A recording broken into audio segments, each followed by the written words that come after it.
Rav Gabriel Lévy, bonjour, Boker Tov. Boker Tov. Alors merci d'être venu ce matin, de si bon matin dans notre studio. Je rappelle que vous êtes Rav au sein du Merkaz Atid Israël, au Bet Midrash Atid Israël, et que vous êtes également Rav à Aramor aussi. Vous êtes dans le cadre, je suis étudiant à Aramor, mais enfin étudiant à Aramor dans la yeshiva de Aramor, et nous vous avons sollicité ce matin pour faire le point un peu sur une rencontre tout à fait exceptionnelle qui s'est produite la semaine dernière à Jérusalem avec, on va dire, une trentaine de rabbinim, des rabbinim sionistes, francophones et sionistes, on va dire comme ça, qui ont décidé de se réunir pour essayer de voir comment améliorer l'intégration des Olim de France en Israël, en particulier, on va dire, dans le domaine spirituel, parce que finalement, eh bien, on est arrivé à la conclusion que c'était un des problèmes, peut-être pas le seul problème, mais c'était, ou peut-être même le problème de base,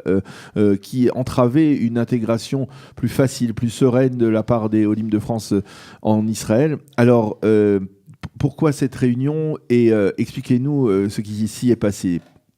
Alors, c'était une réunion jeudi dernier, comme vous avez dit, à peu près 25 rabbinim, 4 représentants politiques de différents partis. Le propos était double. On est venu avec 2 exigences. La première exigence envers les politiques, c'était de comprendre l'importance, lorsqu'on va former un nouveau gouvernement, comme ligne directrice de ce gouvernement, il existe aussi la question de la Aliyah et de l'intégration. C'était la première chose. La deuxième chose, c'était le fait, justement, en tant que... il y avait là-bas beaucoup de rabbinim qui s'occupent d'intégration et qui s'occupent d'accompagner des Olim depuis des dizaines d'années. Oui. C'était arrivé à expliquer que le processus d'Aliyah, c'est pas juste un déménagement, c'est pas juste une relocalisation, c'est quelque chose qui doit se connecter à quelque chose de profond, à un message, à un sens.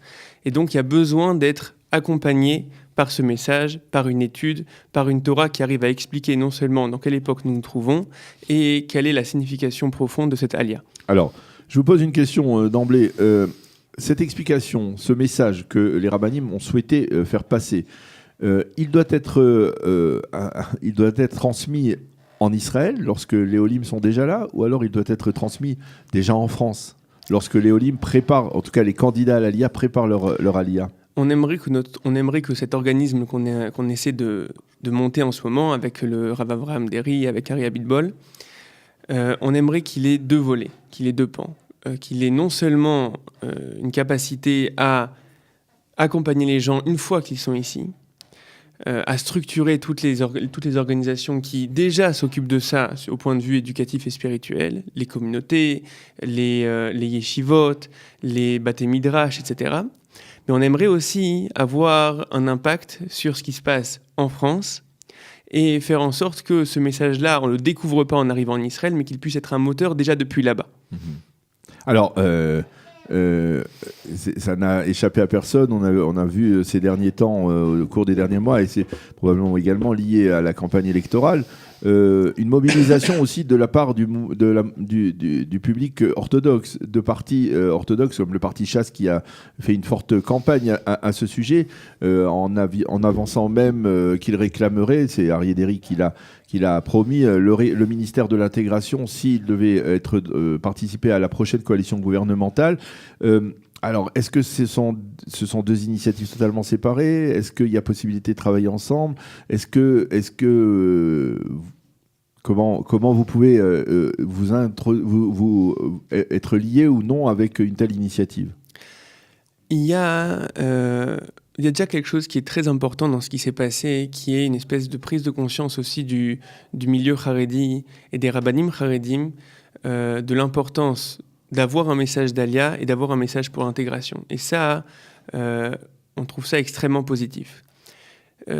La raison pour laquelle... Je ne suis pas sûr, dites-moi si je me trompe, mais je ne suis pas sûr que les rabbanim Haredim francophones soient ouverts au message que vous voulez transmettre d'Aliyah spirituelle, c'est-à-dire dans la forme de dans la perception de ce que l'on appelle Torah Teret Israël, l'enseignement du Rav Kook. Évidemment qu'il y a des différences. Pour autant, pour avoir été présent dans certaines des réunions de l'autre organisme, il y a clairement aujourd'hui un message qui va et qui se rapproche, et et je trouve ça assez positif. La raison pour laquelle on a fait quelque chose qu'on pourrait appeler d'alternatif, c'est parce que le projet qu'ils font est un projet qui appartient clairement à une mouvance politique, qui a demandé à s'engager pour cette mouvance politique qui est le parti Chasse. Et les rabbinim qui ne sont pas dans un accord complet avec le parti Chasse se retrouvaient de facto mis à l'écart.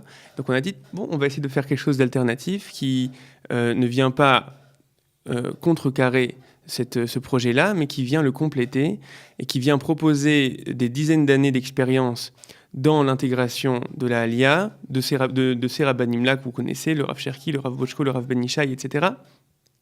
Proposer quelque chose qui justement réunisse, puisse représenter tous ces rabbanim-là face au gouvernement et face aux miflagot, face aux partis politiques, pour réussir à recevoir des aides. Alors, quelle a été la réaction des responsables politiques que les rabbins ont rencontrés à tour de rôle? Quel était, eux, leur message? Est-ce qu'ils étaient ouverts à l'écoute de ce message et prêts à, on va dire, essayer de promouvoir cette initiative? On est en période électorale, donc évidemment, on a eu des réactions qui étaient des réactions très positives, à l'écoute, etc. Il va falloir maintenant voir... Oui, comment on traduit cela? Il va falloir maintenant voir, une fois que le gouvernement sera là et que les différents ministères seront donnés, il va falloir voir... Est-ce qu'on aura des interlocuteurs au niveau des ministères qui ont un rapport avec notre projet? On espère qu'en étant justement réunis, on a au sein de cette organisation une trentaine ou peut-être 40 rabbanim qui font partie, qui peuvent proposer un encadrement de Hadera jusqu'à Netivot. On espère que justement cette union-là pourra nous donner un poids face aux représentants politiques après les élections. Alors on sait par exemple que Qualitas a initié il y a quelques mois un programme d'intégration, de meilleure intégration pour les Olim de France, en collaboration avec celui qui est jusqu'à aujourd'hui encore, on peut le dire, le ministre de l'Éducation, Naftali Bennett. Mais est-ce que votre initiative, elle se veut être plus large, elle se veut englober d'autres projets que celui de... Je pense qu'elle ne se veut pas être plus large, elle se veut être plus spécifique. Jusque-là, les plans qui avaient été faits pour la Aliyah sont des plans qui sont extrêmement importants, qui concernent l'emploi, qui concernent l'habitation, l'aide à l'habitation, etc., reconnaissance de diplôme. Nous, on vient et on dit, ce grand corps a besoin d'une âme, on a besoin de se connecter à la raison pour laquelle on va se déraciner de certains pays pour arriver en Israël. Cette chose-là, c'est quelque chose qui, s'il n'est pas accompagné par tout un narratif, toute une conception, à mon avis, c'est quelque chose qui manque de moteur. Donc on veut essayer de présenter cet aspect-là. Mais alors cette conception, ça me ramène à ma première question.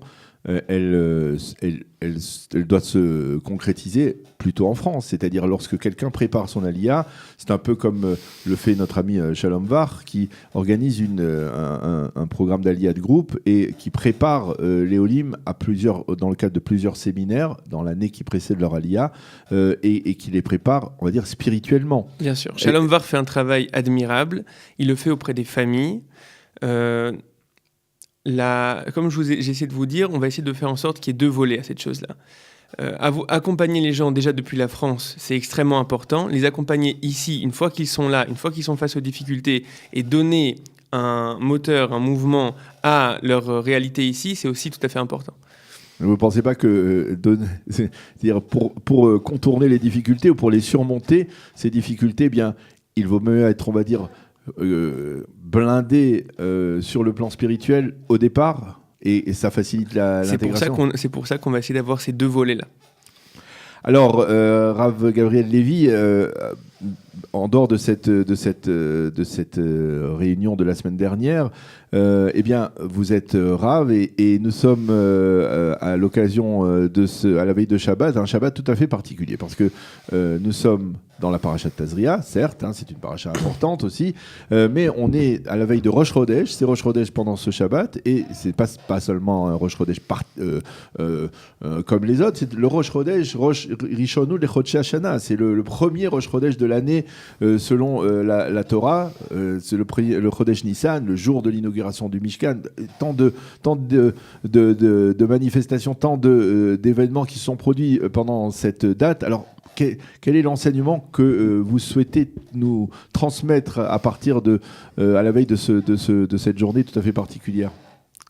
J'aimerais qu'on traite d'abord du premier thème de la paracha de Tazria, qui pose beaucoup d'interrogations. Le premier thème de cette paracha, c'est ce qui s'appelle Tumat Hayoledet, oui. C'est-à-dire qu'on pourrait traduire l'impureté de celle qui vient de donner naissance. Oui.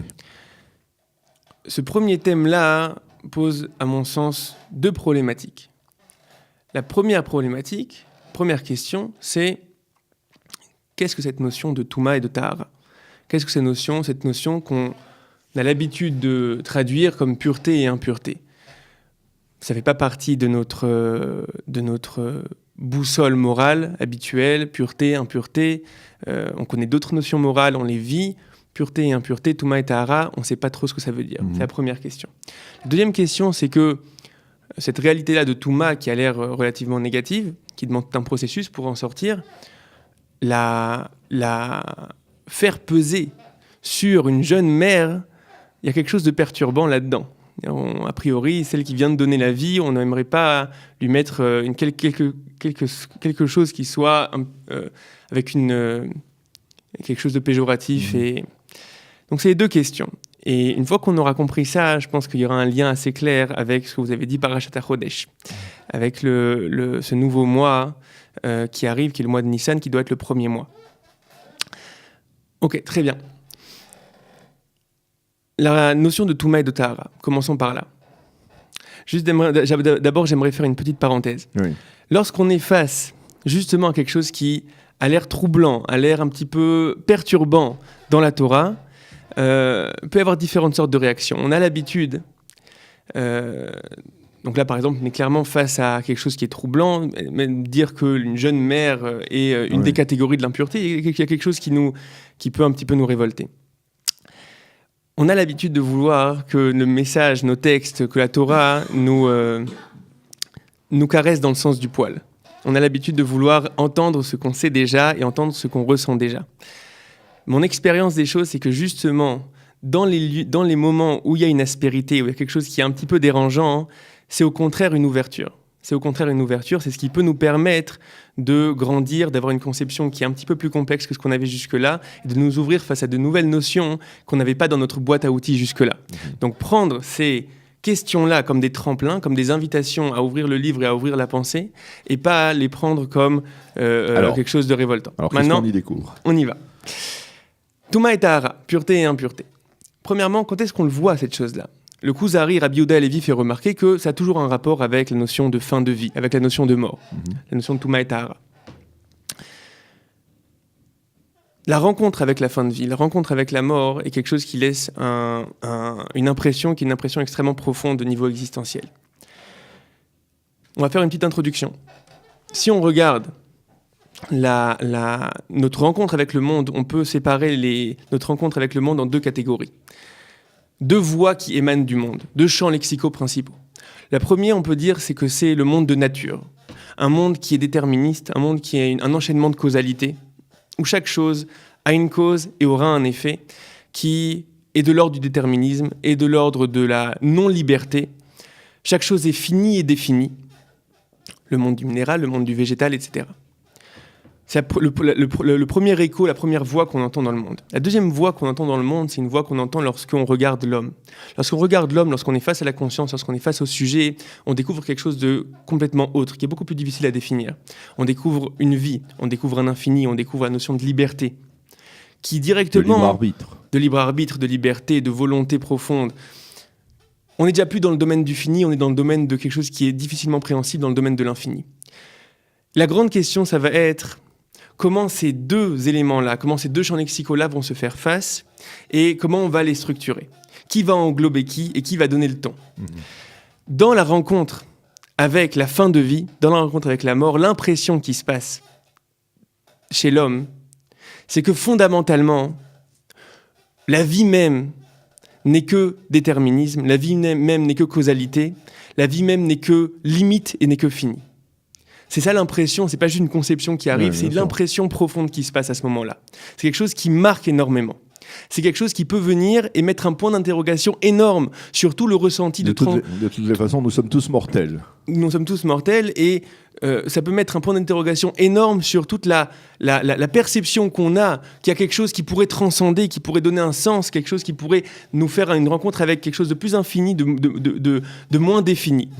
Au final, tout ça, ça peut s'évaporer extrêmement vite dans la rencontre existentielle avec la fin de vie. Donc au final, qu'est-ce qu'on aurait ? On aurait donc dans ce face-à-face entre ces deux champs lexicaux, un champ lexical qui est le champ lexical de la nature, qui vient dire à l'autre champ lexical qui est le champ lexical de l'infini, de la liberté, il vient lui dire... Attention, il vient lui dire, il y a une fin. T'es une illusion, ouais. T'es une illusion, t'es juste une impression d'eux. T'as juste l'impression qu'il y a une existence qui est une existence plus large et plus infinie, mais au final tout est déterminé. Au final, tout est déterminé, tout est causal, tout est fini et défini.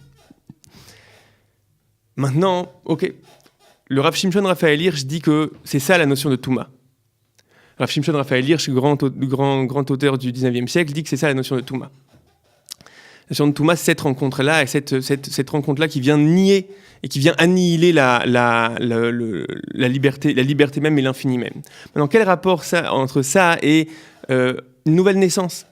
Une nouvelle naissance, c'est la jeune mère qui vient de donner naissance, dont on dit qu'elle a cette problématique d'impureté-là, de Touma.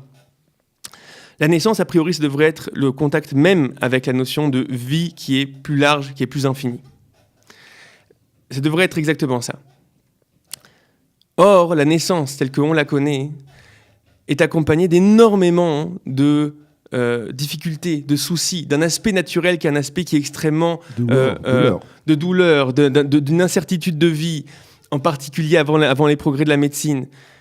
Et donc, au final, on pourrait redéfinir cet instant-là, qui est justement cette rencontre-là avec l'infini, au contraire, comme une réalité qui est une réalité des plus finies, des plus causales, une rencontre possible avec la mort.